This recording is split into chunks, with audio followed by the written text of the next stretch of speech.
Les ministres de la CAQ disent souvent que Québec solidaire n'a pas le monopole de l'empathie. Bien, pourtant, de l'empathie, j'en vois pas bien dans la mise à jour économique. Il y a la moitié de la population qui s'inquiète de la crise en habitation. C'est une priorité nationale. La CAQ fait quoi? Elle pèle par en avant.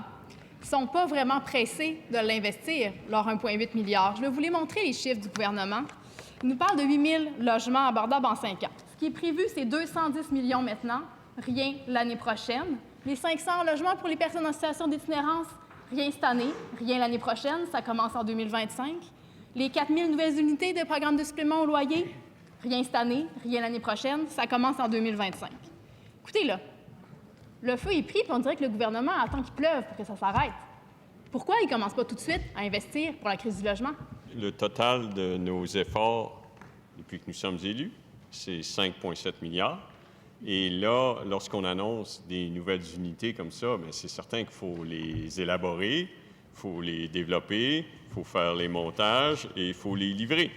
Et donc, ce que vous voyez dans l'échelonnement des réalisations, c'est que ce que vous allez voir cette année et une partie de l'an prochain, bien, c'est ce qui a été prévu l'an dernier. Et puis, c'est comme ça que je ne pense pas que j'apprends rien à personne, mais qu'on ne peut pas construire des logements instantanément, Madame la Présidente. La CAQ est déjà en retard de 5 ans par rapport à la crise du logement. On ne peut pas attendre encore 2 ans de plus avant d'agir. Juste à Montréal, aujourd'hui, il y a 24 000 personnes qui attendent un logement social, des milliers d'autres partout à travers le Québec, puis ils nous en proposent 8 000, mais pas tout de suite. Il n'y a jamais eu autant de personnes qui risquent de passer l'hiver dehors, mais ça va attendre en 2025 pour les logements en itinérance. À chaque année qui passe, on peut construire de moins en moins de logements avec le 1,8 milliard qui est sur la table. Pourquoi la CAQ ne commence pas dès maintenant à l'utiliser? Comme il faut bien faire les choses, élaborer, faire les plans, le montage, les réaliser. Comme je l'ai dit, ce qui va se faire cette année, l'an prochain, c'est ce qui a été prévu l'an dernier.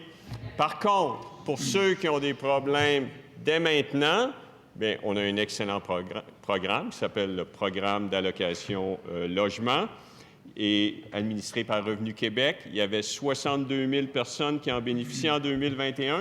On est rendu à 150 000, Madame la Présidente. Un budget qui va appauvrir des fonctionnaires, des logements reportés à la semaine des 4 jeudis, un transport en commun qui va se dégrader. On nous dit il n'y a pas d'argent, il n'y a pas d'argent. Il y en avait une facile, Madame la Présidente.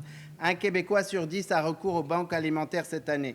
Le gouvernement a jugé bon de ne donner que 10 millions des 18 millions que les banques alimentaires demandaient. Un maigre 8 millions, c'est 2 fois rien dans le budget pour éviter à des Québécois d'avoir faim.